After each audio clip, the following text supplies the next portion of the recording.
All right, friends, now that we've practiced our doubles rap, I know all these doubles math facts are fresh in your mind. What I'd like you to do is play this game. Pick another family member, a friend, or maybe a couple of you. And what you're going to do is you're going to start right down here and find something to use as a marker. Maybe it's some markers from a different game that you have in your house, or you can use linking cubes or pennies or something, anything really. Put your markers here, however many of you are playing, and then roll your die. Whatever number you get, you're going to move that many spaces. If you land on a space of the ladder, then guess what? You get to skip all the other spaces and go right up to the top of the ladder, and that's your new spot. And as you can see, there's little numbers in some of these boxes.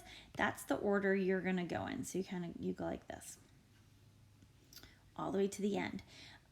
But again, if you land on a spot where you're at the bottom of the ladder, you get to skip all the other spaces and go straight up here. Now, if you land on a spot with a slide, then guess what? You have to go down the slide and go backwards. Each time you land on a square, you have to tell whoever you're playing with, the answer to the doubles fact. If you get it right, then you get to stay in that spot. If you get it wrong, then you have to move back to the spot you just were on.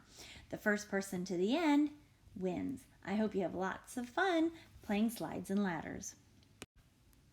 On the back side of your slides and ladders game is a worksheet that looks like this, and it's loaded with lots of math facts. This is your homework. So please go through and say each of the math facts and then write the answer below. Good luck.